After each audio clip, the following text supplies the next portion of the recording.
Well, good morning, everybody. It is Friday the 13th in January 2023. And oh my goodness, no, I've been away for a while. And I keep saying that every time I come back that I intend to do this and get more dialed into doing this on a regular basis again. But dang nabbit, things just keep getting in the way. And that's one of the things I want to talk about today is planning, the planning trap.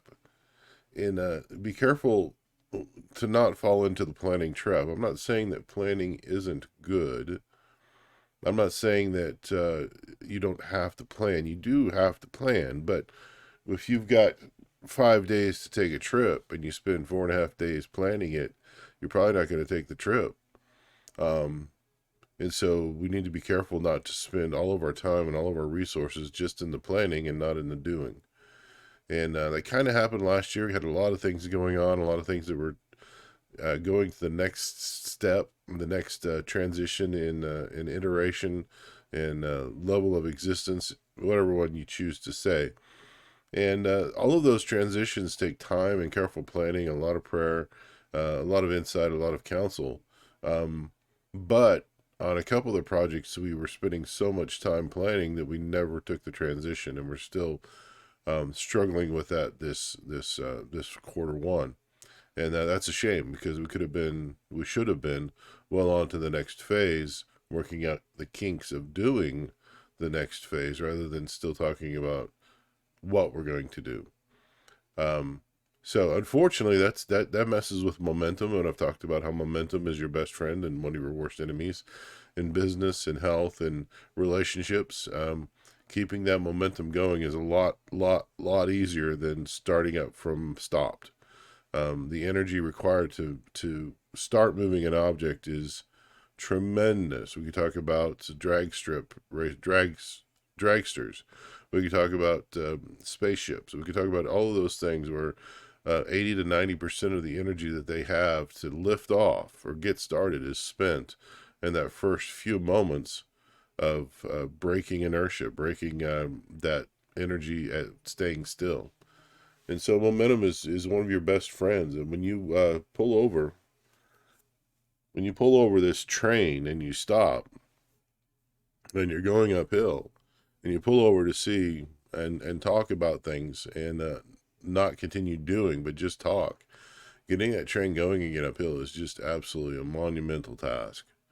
And I feel that's kind of where we are in a few projects. Fortunately, the office was not one of those. We've got Dr. Tom and Dr. Sam and Dr. Rebecca here, and they're doing a great job of doing the work of chiropractic, which is getting out in the community. I'm doing my continued part of that too, and that way we can play on the tables. The reward of the work here is when you come in and get taken care of. The work of chiropractic is getting the word out and getting people interested in coming in and choosing us for services.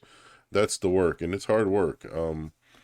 Especially with still some of the misconceptions about chiropractic, with the misleading advertising, with the social media sensationalism of what we do. It's hard sometimes to get people convinced that they need it, and that what I give them is is chiropractic even, and that's pretty sad since I've been doing this for 30 years. Anyway, gotta drink some coffee. Mm. It's a good coffee. I'm glad that Malcolm's mug is doing as well as they are here, and they still like being here. So all of that this morning to say is don't get caught in the trap of planning. You must plan. Don't take me wrong. You must plan. You must set aside time daily, even to say in about 2 or 3 minutes, this is what we're going to do today. And you make your list, or in a week, because this is what we're going to accomplish this week.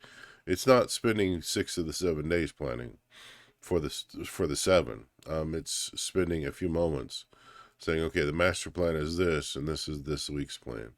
And then once a year you get by, you go take your sabbatical week or whatever you choose to call it, your vacation week, your personal time off.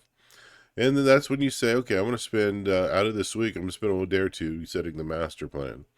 This is where we want to go. This is some ideas on how to get there. This is some milestones and then you enjoy the rest of the week, disconnecting, reconnecting, recalibrating, all of those things that you need to do on personal time off to rest and to restore so that when you come back, you're ready to go and serve people again.